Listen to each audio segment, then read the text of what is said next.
Okay, ladies and gentlemen, if I could call you all to order, please. Good afternoon. Um, it's lovely to be here in the lovely, cool surroundings of the Norwich Castle Museum. And many thanks to our friends at Norwich Castle for allowing us to be in here after hours on this very special occasion. Um, is it working? Yeah, fine. Excellent. Working even better now. Thank you. So, my name is Simon Kaner. I'm the Executive Director at the Sainsbury Institute for the Study of Japanese Arts and Cultures. And it's lovely to have so many of you in the room here. And I believe we have some 100 colleagues from around the world with us online as well. So, a very warm welcome to all of you, wherever you are. This is I'd say, a very special occasion for us, and I'm going to introduce our speaker in just a moment or two. We normally at the Sainsbury Institute, as many of you know, have what we've called for the last 20 plus years, our third Thursday lecture. And of course, next Thursday is actually the third Thursday of July.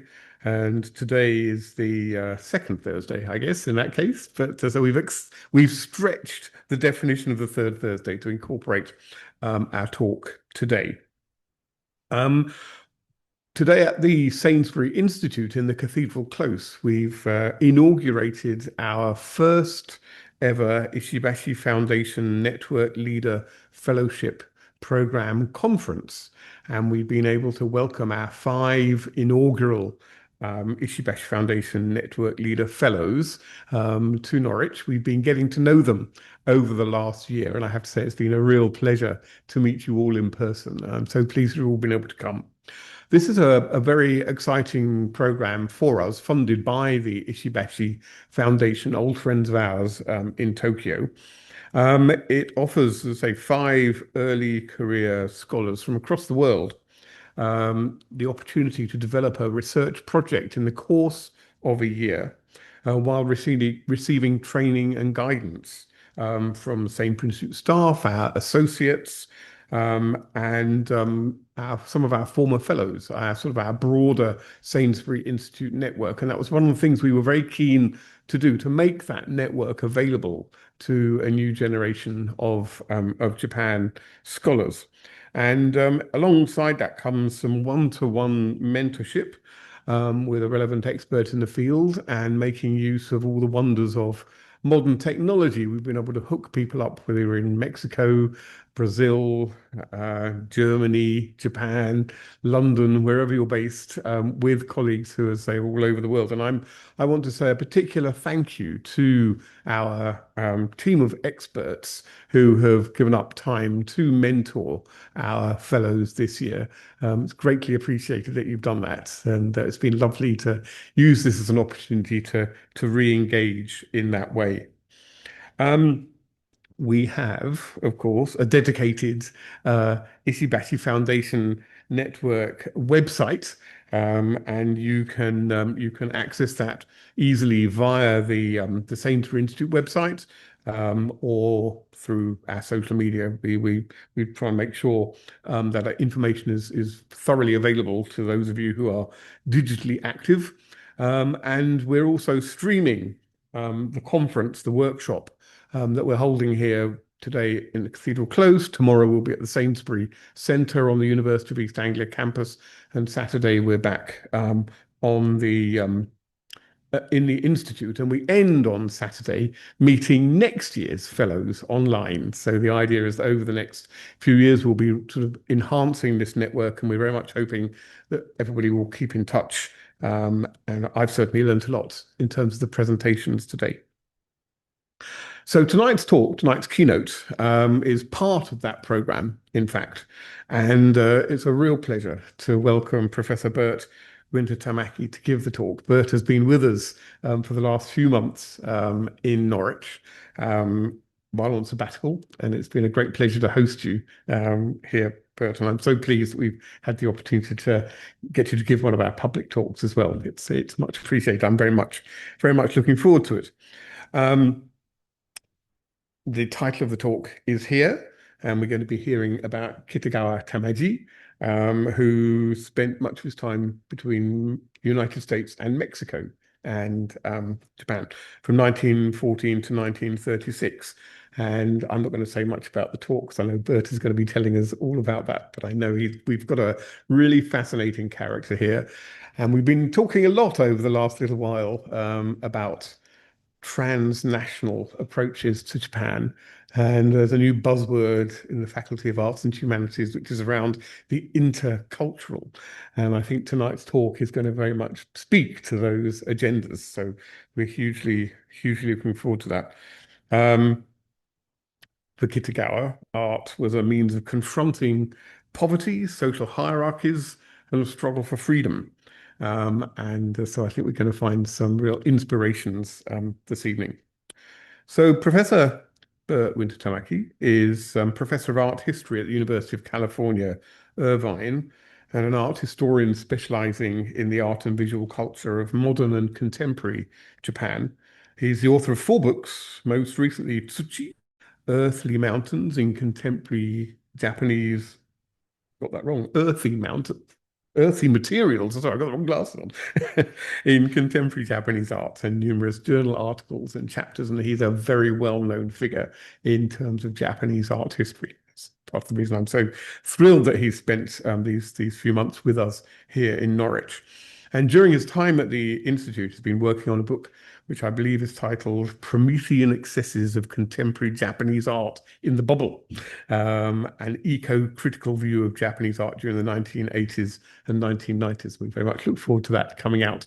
And I know that Bert has a particular penchant for concrete and has been working on concrete as well. I said, couldn't choose a better city than Norwich to come and investigate that. So he's been spending some time on our wonderful concrete campus up the road as well. So a couple of just housekeeping matters. The talk will last, as usual, for about 50 minutes, and we'll have some time for Q&A after that, I'm hoping. For our online audience, and I can't quite see where the camera is at the moment, but you're up there. Okay, right. That's our online audience. Please use the Q&A box located at the bottom of the screen in Zoom to enter your questions. And you just type them in here at any time during the talk, and we will read them out in the Q&A session. For those of you in person, we have our wonderful roving mic, and we'd ask you to speak into the microphone so that everybody in the room and online can hear the questions. So without any further ado, I'm going to hand over to Bert to talk to us on Militia for Freedom, the art pedagogy of Kitagawa Tamiji. Bert, thank you.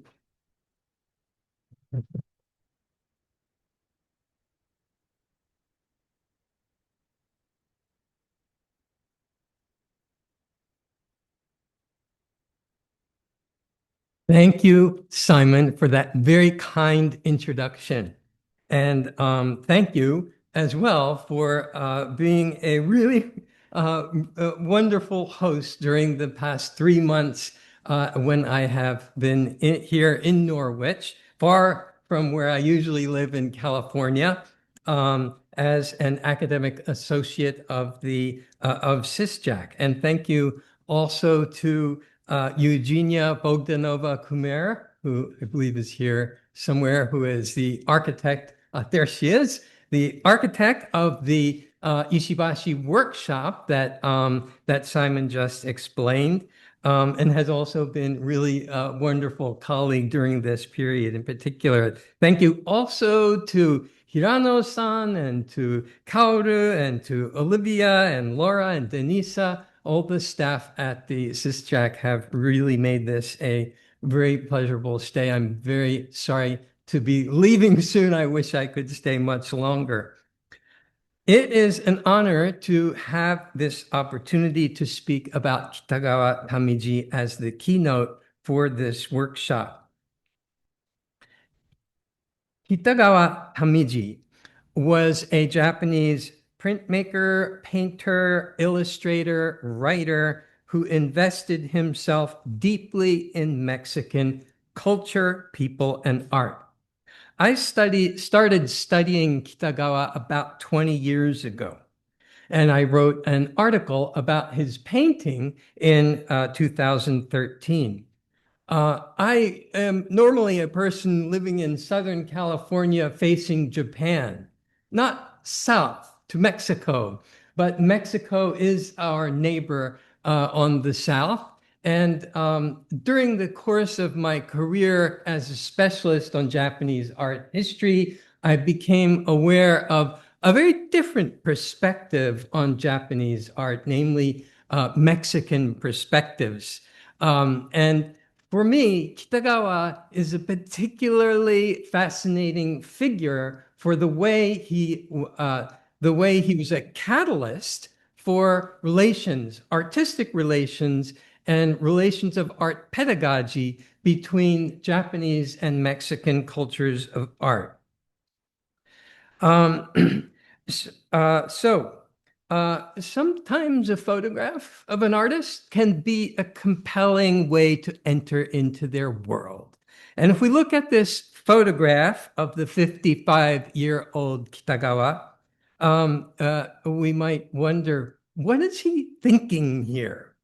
And maybe the answer to that question is whether he looks good smoking his pipe in the photograph.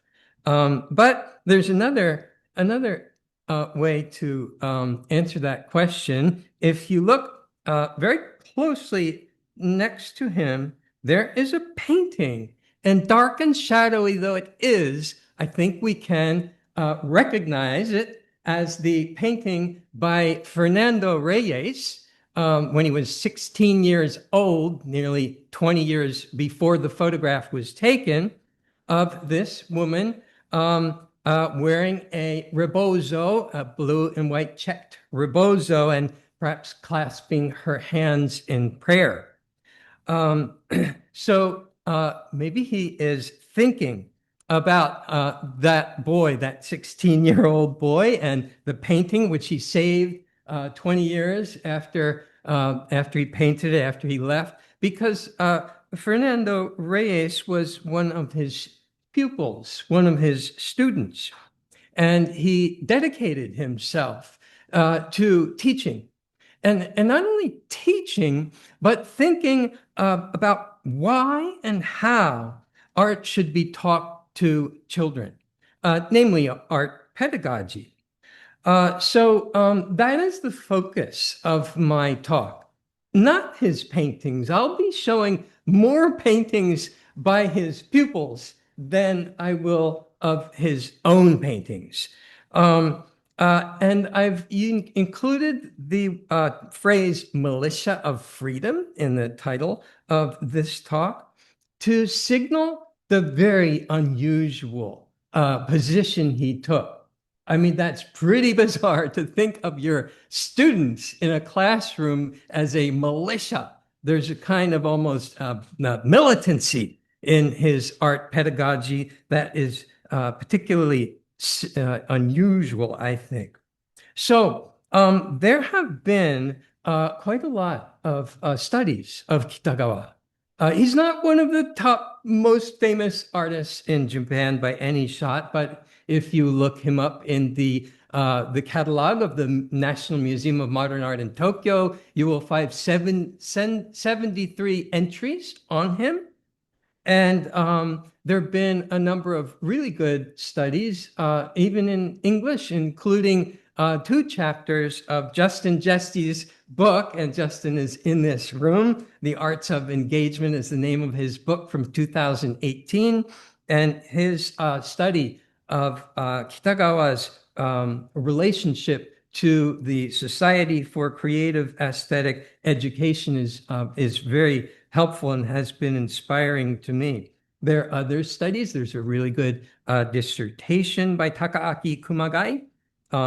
And I've been talking to Saigo Minako and Katsuta Kotoe, who were curators of an excellent exhibition at the Nagoya City Art Museum in 2024, and the curator there, Kondo Masato. I did have a moment where I wondered what I could possibly contribute now at this stage to a topic that has been well studied. And those studies over time, working on this topic gradually inspired me to think further about four issues that I consider irresolved or maybe unresolvable tensions in his thinking, especially about art pedagogy. First, everybody knows that he is a Japanese artist and pedagogue and teacher who was instrumental in elevating awareness of Mexican culture in Japan. But what surprised me is how the United States was present in his experience of Mexico, so that Mexican perspective of American culture became really interesting to me, and I wanted to think more about that. And secondly, a tension between culturalism and universalism, specifically with regard to children's education and art education. In other words, do children everywhere go through similar stages and produce similar kinds of pictures, or is there a culturally specific, a context-driven identification of their works? And thirdly, and this is the most difficult part for me, was he radical or reactionary? Two things that don't seem to belong together. I think most scholars have applauded the degree to which he really was progressive and really was radical. And I agree with them. But as I continued reading his work, it seemed to me that in some respects, he was not so progressive and not so radical. And of course, one way to handle that as a scholar, as a researcher, is to say, well, he was a product of his times. And everybody was a sexist, and everybody was a racist, and everybody was primitivist. But I think differently about this. I think we, in our time, have a responsibility to reevaluate historical figures in terms of criterion that may indeed be ahistorical, but nonetheless help us understand more deeply the conflicted nature of his contribution to art pedagogy. And the final tension, Japan-Mexico, I simply want to end this talk by thinking about how he really did start a network of transnational relations revolving around art pedagogy. And I think they continue to this day, 100 years after his first arrival in Mexico, and certainly in the workshop that at the Ishibashi workshop. So a little bit about his chronology. As you can see in the yellow portion of the chronology, he spent 6 years from age 20 in the US before he traveled to Mexico. And during this time, he experienced a lot of anti-Asian racism and witnessed a lot of anti-Black racism. So his experience was not a good one. But he did attend classes at the Art Students League in New York, where he came in contact with the American painter known as one of the leaders of the Ashcan School, John Sloan, who was very instrumental, I think, in giving Kitagawa a sense of social mission for his art, of improving the world and improving society with his brush. And then he, in part because he was fed up with this horrible racism, he traveled south. through North Carolina, through Florida and Cuba. And it was at age 27 in 1921 that he began his 15-year stay in Mexico. In Mexico, he joined the Open Air Art School, which is a very famous movement in Mexican art history that involved teaching children of all classes, teaching art to children. And Kitagawa started as a student in this school in Churubusco, near Mexico City. And then he moved on to a second one in Tlalpan, and he became a teacher. So he moved from being a student in this school to being a teacher. And then he moved to a third, more remote school toward the end of the open air art school movement in the town of Tasco. And here he was actually the director of his own school, not only teacher, but actually director. So this is quite a deep experience of teaching art in Mexico. And he returns to Japan at age 42 in 1936 and moves to the famous pottery town of Seto, and spends most of his remaining years there. He is a painter, submitting paintings at the Salon exhibition, the Nikkakai, for many years. He, during the Pacific War, when many Japanese artists of his generation were painting war propaganda pictures for the military, Kitagawa managed to hold that at a distance in a degree of faithfulness to his more progressive political leanings. And it's after the war that he starts teaching art again by opening a school, an art school for children in a zoo, in the Nagoya Zoo. So that period is particularly productive for him in terms of writing about art pedagogy. And in 1955, he returns to Mexico for 11 months and writes more about Mexico. But what I'll be focusing on in this talk is in the period of Tasco, the school where he was teaching from, well, you see it, 1932 to 1936, where he was at Tasco. And there are a lot of children's paintings from that period remaining. And his writings reference that period very richly, and also the period of the 1949 to 1955, when he was remembering what happened and developing an art pedagogy. So the writings are interesting. The writings of Kitagawa, I don't think I would even be doing this project if it weren't for the opportunity to interpret these ideas and images through his own writings. But they are problematic. It's difficult to know how much to rely on.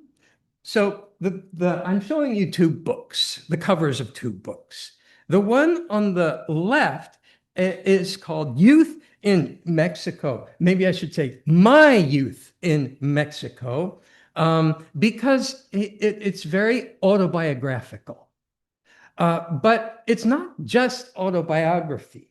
It's also ethnographical. In other words, he's talking about Mexican culture. And it's also a picaresque novel. So I don't know whether the stories in this novel are true or not. Let me just give you an example of one episode. When he was in Florida, he was working on a plantation, and he painted his skin with his oil paints. He's an oil painter. to disguise himself as a Black person in order to pass as Black so that he could get past a vigilante who was anti-misogynist and very violent, in order to go out into the forest and have a tryst with Clementine, whose body and whose erotic experience is described in detail. In another episode later in the story, he lives with a very poor peasant family in Mexico. And it's a tiny one-room house. They all sleep in the same room together with the pigs, and he lives there. He becomes accepted. There's clearly in both of these stories, there's a interest in kind of moving out of his skin into another body, a kind of interracial fantasy. So he becomes accepted by this Mexican family, and they take him in. And then the father says, my beautiful daughter has recently lost her husband. He was killed. So you can marry her. And so Tamiji then takes off because he doesn't want to get married to her. And then a posse comes after him and tries to assassinate him for the insult that the family has suffered when he rejected this proposal. Again, I don't know what to believe. And I reached a point in this research where it doesn't quite matter whether that happened or not. It matters that he wanted to say, he wanted to portray his experience in these ways. So there's an element of literary studies that enters into a project of this sort. The book on the right is a very different book. As you can see, it's a book about art education. How do you teach kids? How did I do it in Mexico? How am I going to do it in Japan? Various essays this was published in 1969, but many of them were written in that earlier period around 1949 to 1955. Notice the title has the word utopia in it. So he was very idealistic. He really believed that teaching art in the right way was conducive to creating individuals who could create a better society. So very idealistic, that kind of utopian aspiration for art education is very distinctive. Here are two paintings by Kitagawa of children in Tasco. As you can see, these children have different skin colors. And one of the reasons for oil paint, if we go back to its invention and its practice in many cultures, is to represent the human skin in ways that are more sensitive than other media of paint. So the lighter skinned boy is reading a Bible. He is associated with a religion. And there's something more sanguine about his facial features. And the darker skinned girl and her brother are rendered in a much more harsh style. The contrast between the brown of their skin and the bright white. And their facial expressions are either fatigue or some kind of anxiety. So there is this propensity in his writing and his painting to read race and to kind of come up with an ethnography of race. And in all of this, there is a kind of idealization of indigenous Mexicans. He used the term Indians for these people. And so he writes about the blood of the native Indian tribes, deeply rooted in resilient pagan faith, not Christianity, indomitable beginnings unknown in civilized society. We discover much material for human research in this land. Perhaps we can envision future of humanity. So there's a way in which this primitivizing of the Indian goes overboard, but there's also an aspiration to kind of think of this in very positive terms. So he was living in Tasco. While he was teaching, while he was the head of this school. And Tasco, a little town, turns out to be a place that has a lot of Americans in it. So the photograph on the left shows the house where he was living, and it is described in a book called The Mexican Odyssey, written by Heath Bowman, who traveled. He was an American, and he traveled south from somewhere in the US in a car trip on his Mexican Odyssey. And he stayed with Kitagawa in this house. And he said, the walls were bright white stucco, the trim was blue, it had lovely porches, and it was Christmas Eve. And there was a Christmas tree that was decorated with a stocking, just like in the American fashion. It was just too much. That's what Heath Bowman said. So you can see there is this American-facing aspect of Kitagawa's experience in Tasco. So he made friends. He went to Doña Berta's tavern, and all these American travelers were there. And these Americans, many of them were tourists, and many of them had money in their pocket. And some of them bought his paintings, and some of them bought the paintings of his pupils. So they were an important source of patronage. But remember, he had experienced racism in America too. That memory was not forgotten, and he had developed an ideology of realism in art that was also part of his American experience. And finally, progressive art pedagogy, and we can locate his thinking in the larger progressive art education movement. It had a lot of American coordinates in his experience.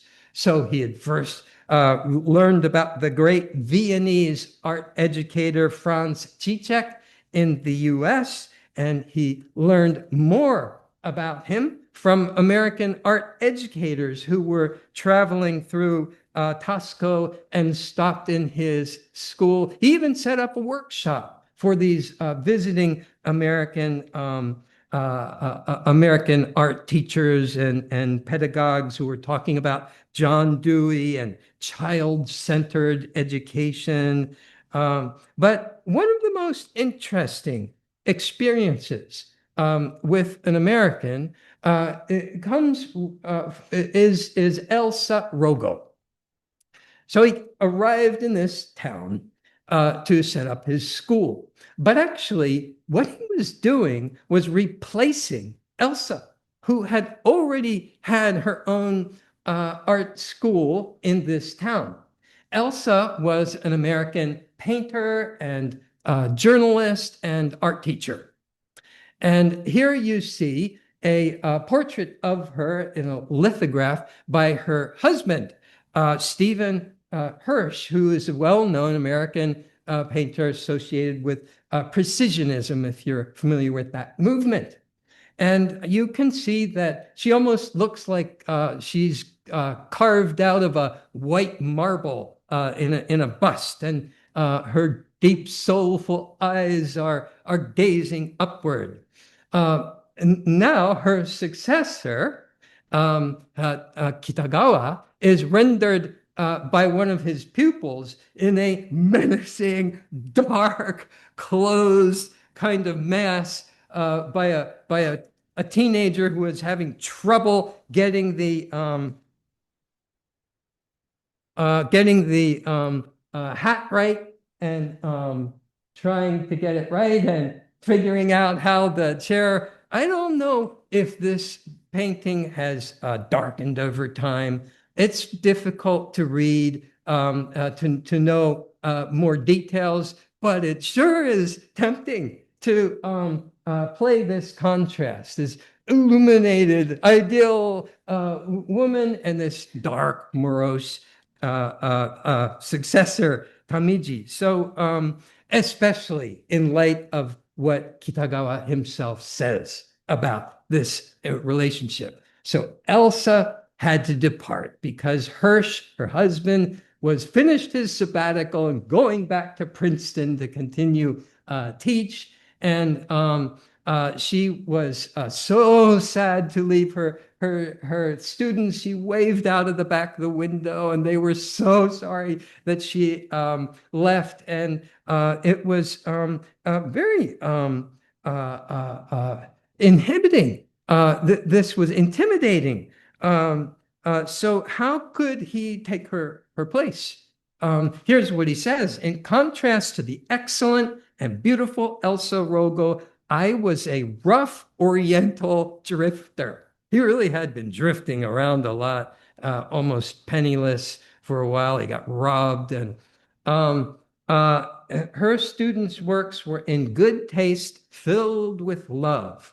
I chose a more brutal method. She was like a goddess, and I was like a devil. Very colorful language and very strange to affirm an identity, especially for a teacher of children, as a devil. This is one of the things I like about Kitagawa, the colorful metaphors and language that he uses and the surprising twists of expectation. So, so Elsa left. He set up a school, and here is one of the few pictures of the interior of the school.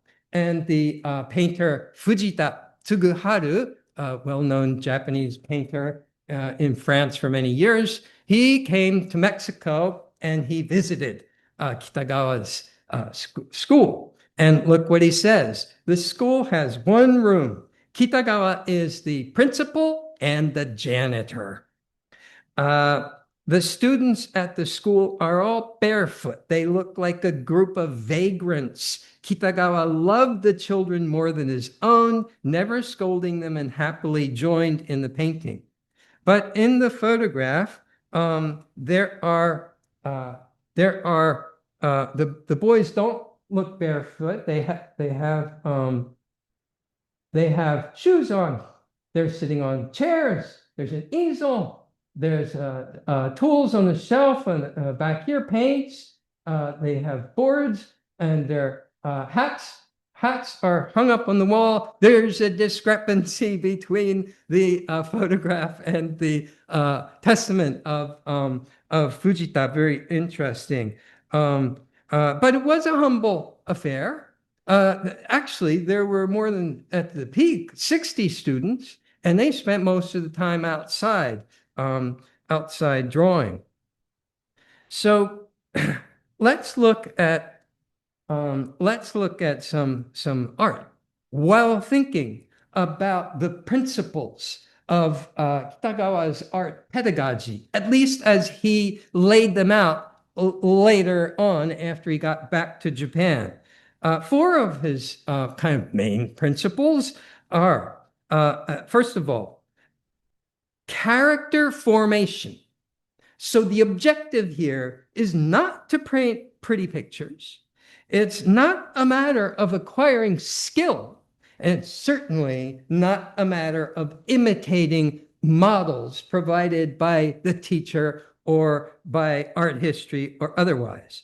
Rather, the whole point is ningen keisei, character formation, or becoming a human being, giving depth to the foundation of the personality.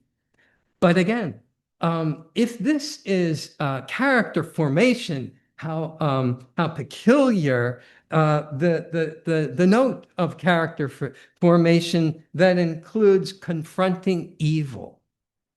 Straight on, I urge them to press further into a world of pathos and tragedy. I wanted to tell them, dig it out, dig it out, dig out all the ugliness. I organized them into a militia for freedom. So you wonder how this idea of character formation is that it requires this degree of militancy, ugliness, and confronting evil, especially when we turn to the picture of Delfino Garcia, age 15.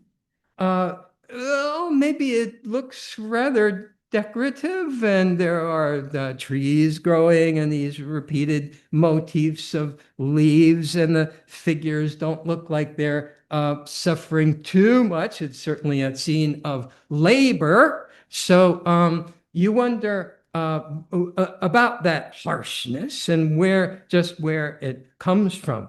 The second principle of his art pedagogy was reality. Focus on reality. We're not drawing castles. We're not drawing fairy tales. We're not drawing angels. Draw the everyday in your life. Make a diary of your lives. Sketch from life on site. And here, this picture, I think, is very good manifestation of that notion of reality or realism. You can see the silver mine here and how it functions. The silver mine where Delfino's father actually worked. You can see these nodules, these black nodules of mineral silver all over the place, and being hoisted out of the mine shaft in a skip with a head frame that is rendered in detail with the pulley and the winding drum. You can see all these details, the anvil and the workers. So a lot of attention has gone into, you might say, getting it right. The third principle of his teaching is democracy. And so this was democracy in the classroom that he's speaking of. So he said, don't call me maestro. Don't call me teacher. Just call me by my first name. An ideal of egalitarianism, so that instead of a hierarchy of teacher on high telling the pupil what to do and forcing them to do it the right way, this was democracy in the classroom. The fourth, and that's of course hard to read in this, we don't know how he selected this and so on. The fourth is technique. So unlike some in the progressive art teaching movement who were non-interventionalists, who did not say, you're going to do it this way, I'm going to teach you the right way to make perspective and anatomy. Kitagawa did teach that. He was at least willing to teach it for those who wanted it or seemed ready. So we can kind of see the perspective in the head frame here, but I don't think we can see the anatomy in the bodies, and spatial diminution and other aspects of this are perhaps problematic in those terms. But there's another reason to keep in mind, and that was the idealization of what he called the primitive Mexican, Genshimin-teki, that he loved them for their different way of seeing from us, presumably. So what is the difference in the way they see the world? Well, it's not photographic realism. They don't just use their eyes. It's not just visual. They use all their senses, smell and touch and heart. So those are, you might say, non-mimetic dimensions to the whole process that may explain why technique doesn't seem to be super kind of refined in this picture. Another one of his pupils was Amador Lugo. In this case, I think this is what Kitagawa really loved.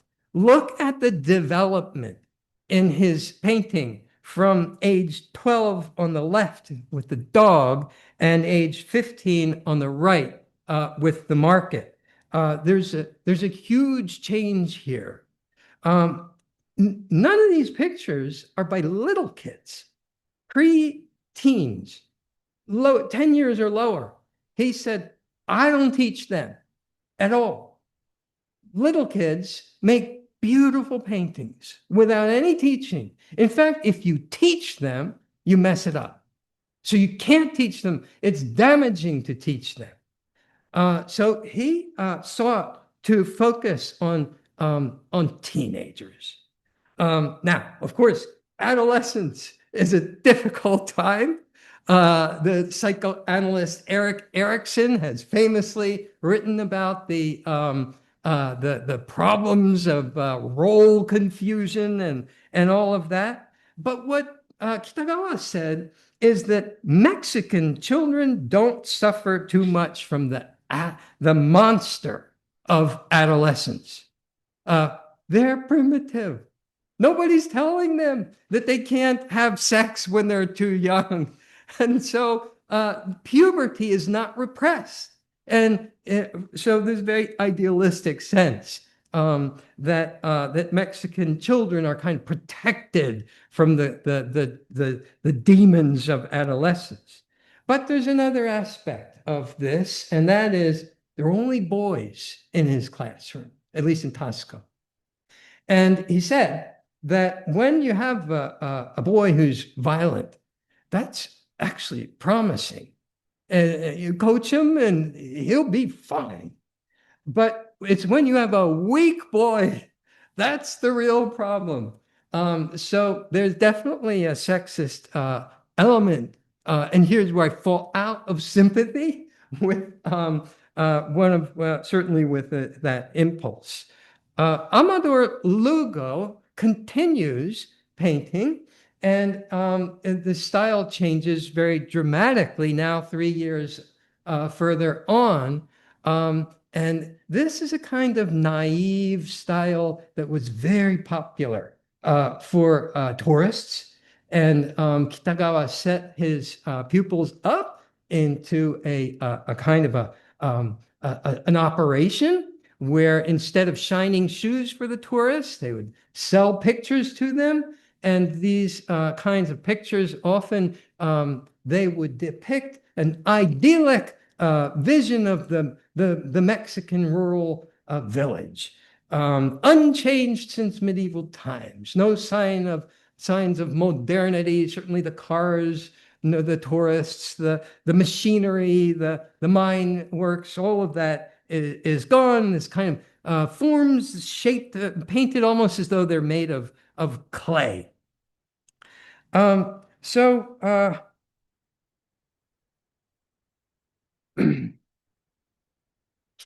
decides to depart from Tasco after 3 years, and his first move is to apply to the Guggenheim Foundation for a grant. And a wonderful colleague named Saigo Minako has done a lot of research on this and actually obtained his grant application from the Guggenheim Foundation. It's very interesting what he's saying here. My knowledge is limited to the Mexican native schools children, mostly Indians. From historical, biological, and political considerations, these Mexican children are a very special case.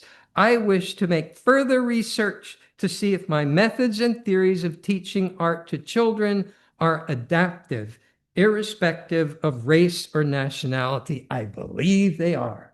So here is a conviction in universalism that he knows all about these children now in Mexico, but now he wants to demonstrate that the methods that he developed and his convictions can be applied anywhere.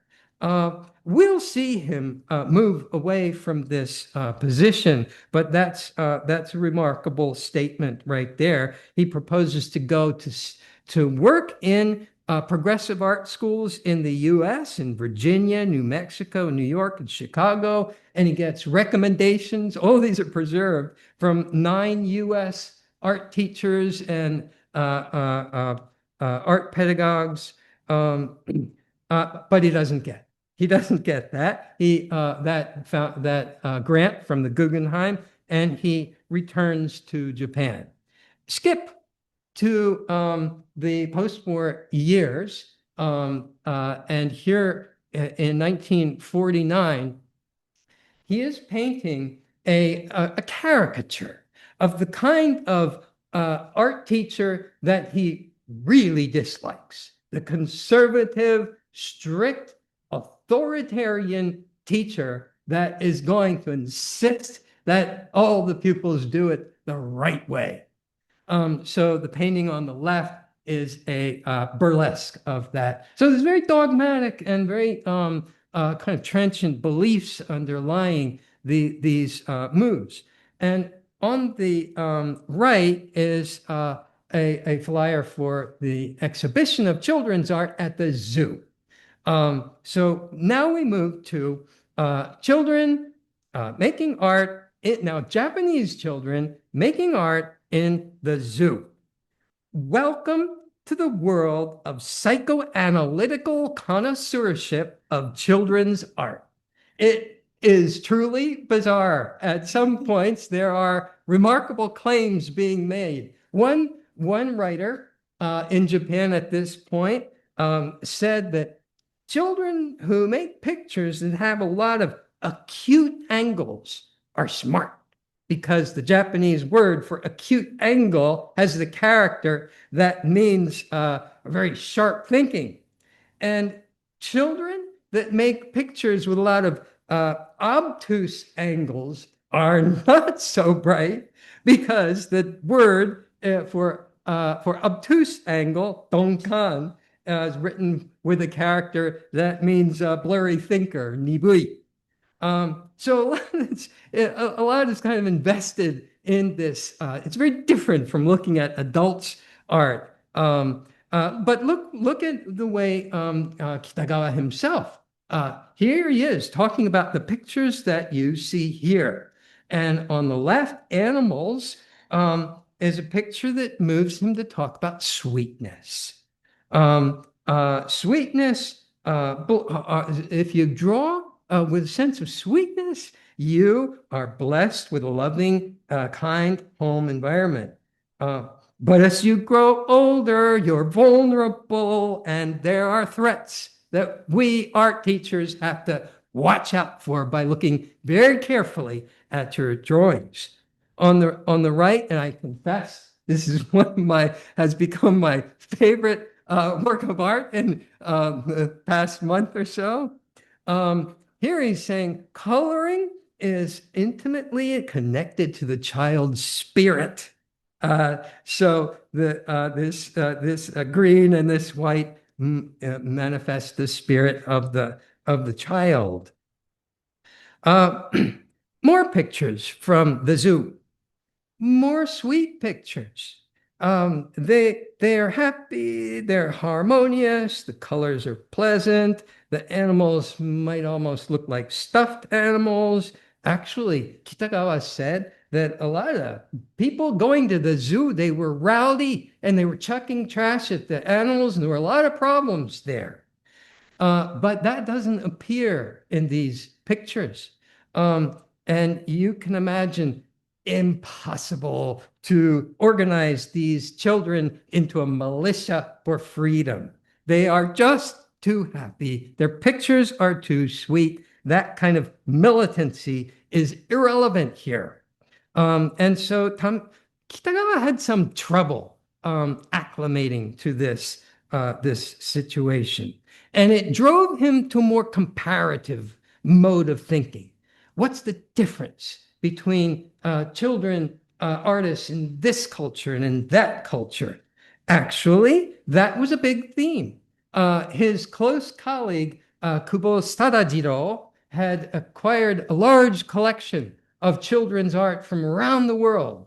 There were a lot of exhibitions that compared children's art from different cultures. In fact, the goddess Elsa Rogo, after she left Tasco, she went to the US and she opened a new school in Vermont. And then in 1942, she held an exhibition of children's drawings from Mexico and from Vermont. And she said the Mexican children were intimately aware of their environment. They paint with rich color and detail, whereas the children in Vermont never really see what they look at. So this comparative mode is endemic in the progressive art movement, comparing different children's art. So Kitagawa changed his assessment of the relationship between Mexican and Japanese children's art over time. In 1940, he is saying in the quote you see here that they're pretty similar, and that there's an Oriental attitude that has to do with seeing with the heart that we were talking about before, that pertains both to Mexican children artists and Japanese children artists. But by 1952, a different story. He's writing about the parents of the children at the zoo art school.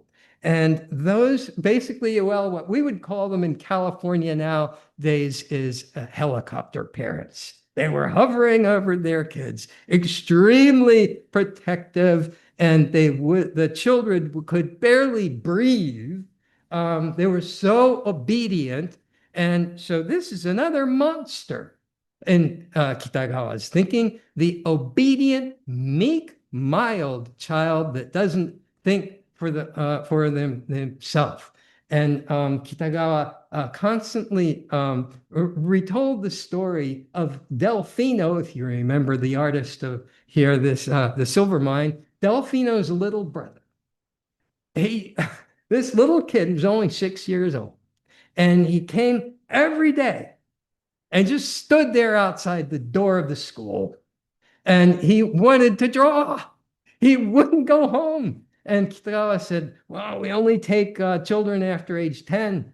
And he wouldn't go home. He even cut his own palette board. And finally, Kitagawa took him in. So that grit and determination in Mexico was totally absent in Japan because these parents were hysterical in Kitagawa's way of thinking about it. So freedom comes to be a pivot for this comparativist mode of thinking about relations between children of different cultures. So Mexican children's pictures are fundamentally different from those of American children. They do not have the good fortune, like the Americans, to leisurely take in nothing but goodness and beauty. They confront evil straight on. It was not my intention in Mexico to instill children with American optimism. So freedom, although it was abundant in American children's experience, it was devalued because they didn't have to do anything for their freedom, whereas Mexican children had to fight for it. This kind of takes us in yet another direction. This is an exhibition that was held in the National Museum of Modern Art in Tokyo in 1954 with UNESCO sponsorship. an exhibition of world children's art.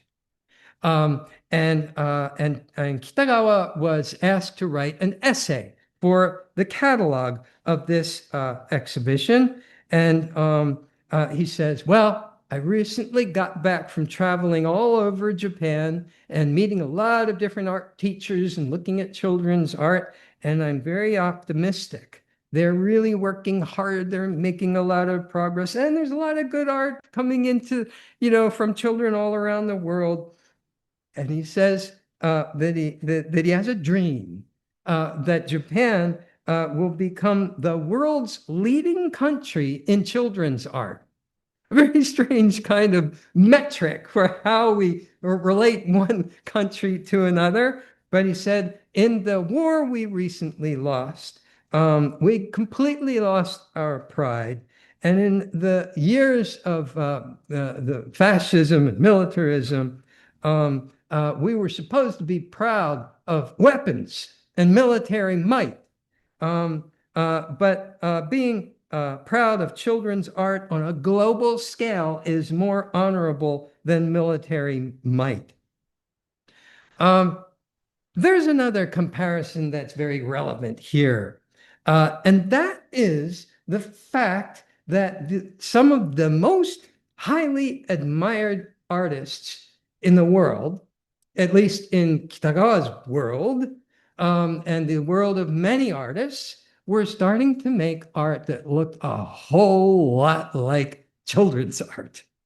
So, for instance, Paul Klee is one of the most frequently identified artists identified with children's art and with children's innocence in his generation, and he made scribble pictures, he made stick figures, he made outline figures, and Picasso, he is known for saying, it took me it took me a couple weeks to figure out how to paint just like Raphael. But it took me a lifetime to paint like a child. So in the 1920s, an exhibition of a large number of pictures by children in the Mexican open-air school art movement, including some of Kitagawa's pupils, was taken to Europe. And it traveled from London to Paris, somewhere in Spain, and it got rave reviews. And Picasso is said to have spent 4 hours in the exhibition, and he couldn't stop talking about how these children were able to accomplish what he is aiming for in his own art. So this has a massive influence on the reassessment of the aesthetic of the value of children's art. If the greatest artists in the world, the most famous artists in the world are making pictures like that, then let's take another look at, what comes out of the kindergarten. So there are many theories that are developed, and Kitagawa weighs in on this matter with a diagram, a triangle diagram. So at the apex is the child's art. A. And to the lower right-hand corner is the primitive person. Mikaijin is the term, pejorative term, must be conceded. And this happens to be a mask that was in a Japanese collection, an African mask at that time. And on the lower left, the picture I was just showing, it's said to be, of all of Picasso's enormous output, the most childlike of all of his drawings. It's a study, one of the studies for Guernica. So what in this triangle diagram and the essay that it illustrates, Kitagawa maintains that there's a formal similarity between all three. A formal similarity pertains, but you can see that there is a a particular relationship between A and B, between the child and the primitive person, a common psychology, whereas between C and B, there's a similar social status. They're both adults. And between A and C, the child and the modern artist, there's the same race, which is very peculiar because it leaves out the Mexican child that was so critical to Kitagawa's own thinking. In a way, the Mexican child occupies an intersectional position in this framework because he is both primitive and a child. So doubly, he's kind of in a special category that is both low but idealized. So this, I think, if we examine it in terms of its in terms of these roles and positions, it's rather problematic in the way it relates to what was really common in his generation and earlier and beyond, that is, namely the recapitulation theory, which holds that an individual organism, such as a child, in its development, passes through or replays or recapitulates all of the evolutional stages of its race's development.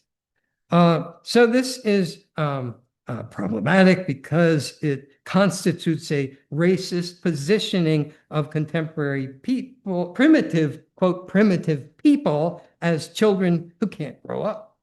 And Kitagawa, I think he was negotiating these issues. He was trying to be sensitive, but he, in my opinion, falls short in this regard. So finally, I want to close by talking about what happened later. Later in Kitagawa's life and still today. And that is his efforts in art pedagogy. They kind of catalyzed the formation of a lineage or a network. So here you see Takeda Shinzaburo on the lower left. And in this photograph, you can see the tall guy, that's Amador Lugo. We looked at the painting of a dog with cats that he painted when he was a kid. He grew up to be a very successful professional painter. After his time in Kitagawa's school, he then had more training, and his work developed and became very successful. And the guy in the red shirt next to him is Takeda Shinzaburo. Takeda Shinzaburo was from the same small town as Kitagawa lived in, Seto. And he was deeply inspired by Kitagawa. He said, I tried with all my might to embody Kitagawa's ideas. And he relocated to Mexico, and he had an extraordinary career. I think he's still alive. He worked for many, many years in the Oaxaca State University as an art teacher. But the person who took this photograph was Ito Takayoshi, and he was also part of this lineage. He became an art teacher in Seto, and he didn't move to Mexico, but almost all of his pictures had Mexican themes to them, cacti and sombreros and Aztec deities and on and on and on. Meanwhile, Amador Lugo, at a certain point, at least, people were saying that his pictures looked like they were, his landscapes were Japanese influenced. So there's this kind of convergence And it continues. There's a kind of like indirect network. The Nagoya City Art Museum, because Kitagawa was more or less local, they decided to collect his work. And then they decided in 1983 that their policy would be to collect Mexican art. So they have art by Rivera, Orozco, Siqueiros, and a lot of students of Kitagawa. So it's become a kind of major institutional kind of clearinghouse for this transnational Mexican Japanese artistic relationship. And yet another person, and we could go on and on, is Minerva Cuevas, who I visited a year ago, and she's done deep research in Mexico City on Kitagawa's work, collected all kinds of publications, and she created this this very large monument, in part to commemorate Kitagawa in the city of Seto, with a lot of motifs in relief that come from his art and illustration work. And finally, I think Matas, who is here, he is studying a very interesting figure named Tadashi Ue Horibata, who was an art teacher, a Japanese art teacher in Mexico City, who is very influential. And Matas has done extraordinary research and an exhibition. Those of us in the workshop will hear more about him tomorrow or whenever. And that extends Kitagawa's, in a way of thinking, into the avant-garde, where much more progressive kinds of works of art and in much more recent years were produced, and relationships were developed between Mexican and Japanese artists. So I think that this whole network that Kitagawa catalyzed, I think it's alive today. And in some ways, this very workshop is an embodiment of that, the spirit of that network in a very positive way.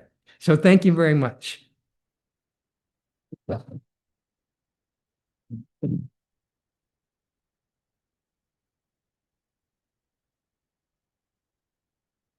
Thank you so much. What a fantastic talk. And isn't it wonderful to know the militia of freedom is still going strong. While we're thinking about questions and things for you, if you're willing to take a few questions, we've got some time, I think we do. I'd just like to kick off with one and then two very small observations, really.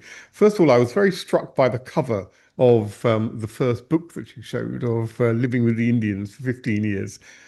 It was very peculiar images on the front there. Were they his images, or was that just the publisher? But no, there's a couple of things. I'll just turn these all out for you. The second one is in that wonderful picture of the conservative educator, that burlesque that you're talking about. For some reason, there's a chicken sitting next to him, and I'm just wondering what the symbolism of the chicken might be. But then thirdly, this whole thing about the Mexico-Japan interaction here. Could you say just a little tiny bit to why would Tamiji have gone to Mexico in the first place, aged 20?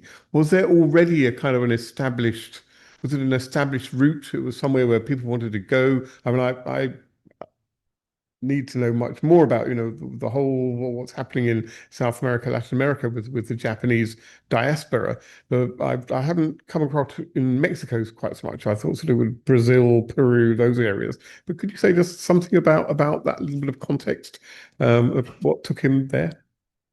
Yeah, yes, I should have mentioned the chicken. The chicken for sure. It's described as a way of ridiculing the ignorance of the this kind of fossilized mode of thought of the educator. I mean, it is a really bizarre, just sticking out from the. I don't know if if I can bring it back. Yeah, does everybody see the chicken in the lower left there? Yeah, so that's that. And then on the cover of that book, that is you if you look closely, I think you can see they look like they're wearing masks. And this is a caricature or just a kind of fun little illustration that Kitagawa did for the cover of his own book. And it depicts a rather commonplace in Mexico and other parts of South America, I believe South America, Latin America, a dance called the Christian and the Moors that have a sort of a sword dance of some sort. So that's what that is. Although I don't think that it's quite referenced in the text, and I wish it was, but it is a colorful illustration. So the topic of like why Mexico, there are a couple reasons that he gives. One is just getting away from racism.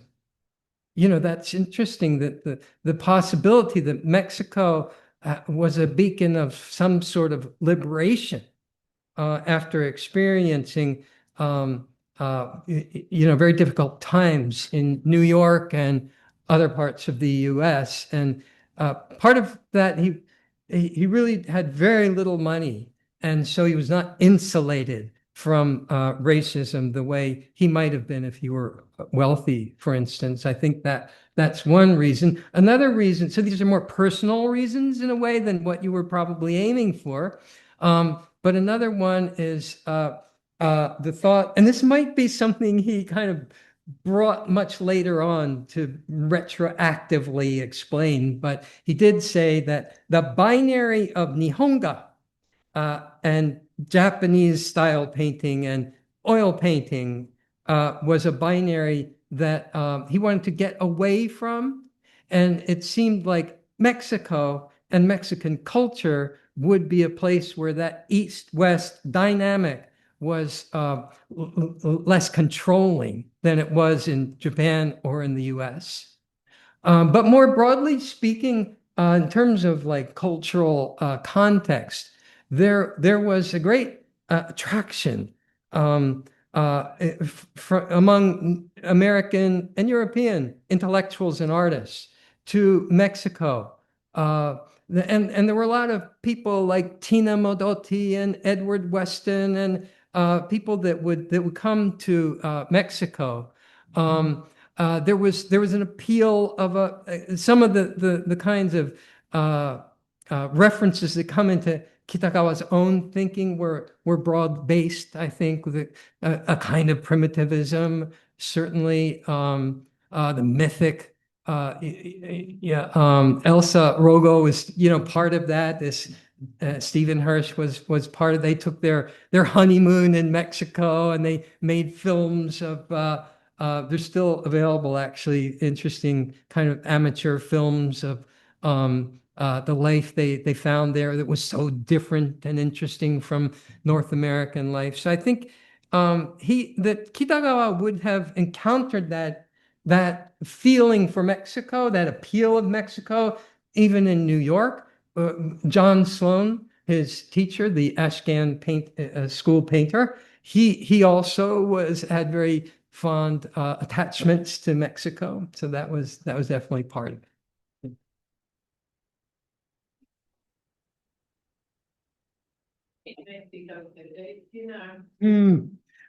There is a good bit of name dropping in some of his writings, but I don't recall that one specifically.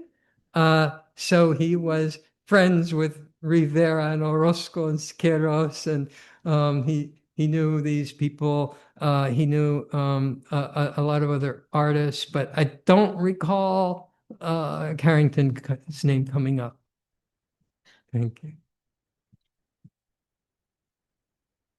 Thank you very much. Could you tell me a little about the financing of the schools? Because it occurred to me that the interior of the school, which looked well resourced with maybe 3 pupils who were well dressed with shoes on, but there were 60 pupils who are, I think you said 60, outdoors, barefoot. And I was wondering who financed which and how. And the student whose father worked in the silver mine, if he was a miner, surely he couldn't afford for his teenage son to be at an art school. So was he a manager? I was just wondering about the economics of how it all worked. Yeah, good question. And this was a government program, and so there was a budget, but it was very small and decreasing, and not enough. So the painting materials, the paints, they were homemade in the school. That was part of the lessons. They even made brushes themselves. And Amador's father said, "You got to quit." And Kitagawa went and interceded and said, "Well, Amador's doing a great job.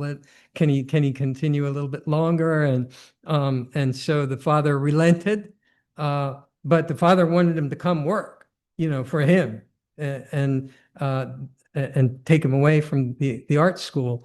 But also, so Kitagawa said it wasn't bitter poverty in Tasco. This is according to Kitagawa, and I never know what to trust.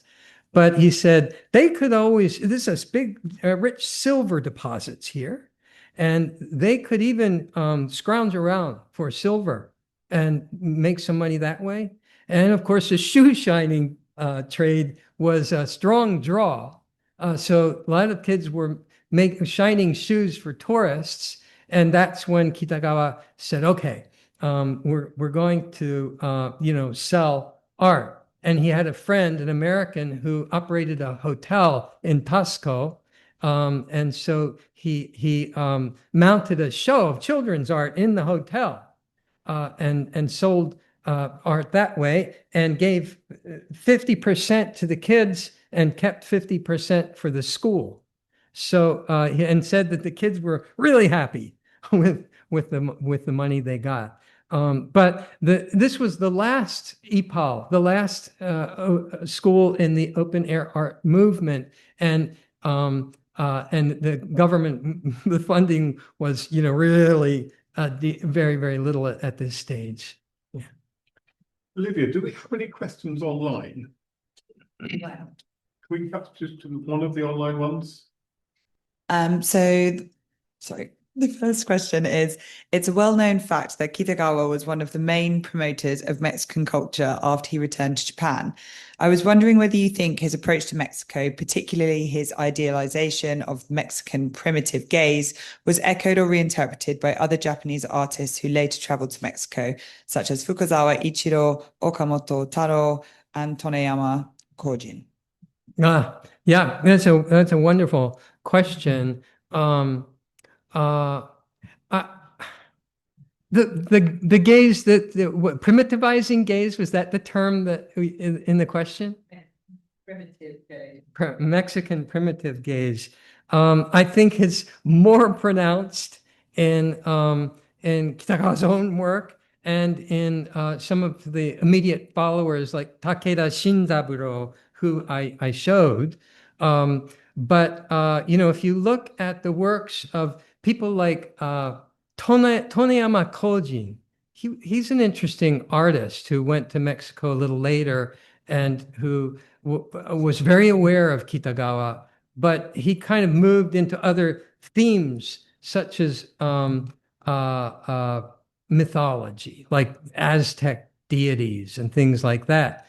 But you could make a link there. Okamoto, that would be an interesting case. I have looked into his work a little bit in Mexico City when he was painting the huge mural that's now in Shibuya Station in the late 60s. That's a fascinating episode. And he's definitely interacting with Mexican culture. He's definitely thinking about mysticism in primitive cultures. He's collecting folk art. So I think it is part of his program. But in the mural, of course, the nuclear themes are, I think they overshadow references to Mexican primitive culture. So that would be a different case.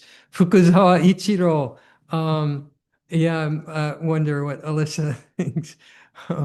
But yeah, that's a different case. I don't think the Mexican impulse is quite as strong in Fukuzawa's work as it is in some of these other artists. So there's a diversification. Once you get the Mexico boom in 1955 with that extraordinary popular exhibition of many centuries of Mexican art in the Tokyo National Museum, and lots of other Japanese artists are extremely impressed by the powerful sense of embodiment that they see in not necessarily Kitagawa's work, but in the Mexican muralist work and older traditions in Mexico as well. I think they're more impressed by this sense of embodiment than they are by tropes of Mexicanness. Although you do see paintings like Katayama Matazo, the Nihonga painter, you see cacti and sombreros in some of his Nihonga paintings, which is a kind of an odd place to find them. I think we are running out of time, I'm afraid. So Alicia, sorry, but we can continue that discussion a little bit later on if that's okay. But thank you, Bert, for answering all those questions so beautifully. But to give you a round of applause. I have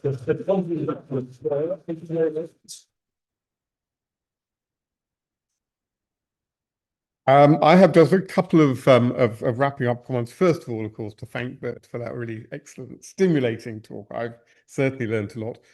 For our online audience, a feedback form will appear in your browser and in a follow-up email tomorrow.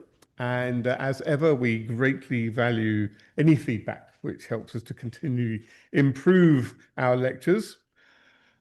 Our real third Thursday talk, so the third Thursday, next Thursday, of course, will be in London this month, and we're at SOAS, in the University of London, in partnership with the Japan Research Centre at SOAS, and that'll be Thursday, the 16th of July, and we're delighted to welcome back to the UK Professor Alicia Volk, one of our former Robert and Lisa Sainsbury Fellows, indeed, who's going to be speaking on her new book, In the Shadow of Empire, Art in Occupied Japan. And very much looking forward to that. That will be both in person and on Zoom.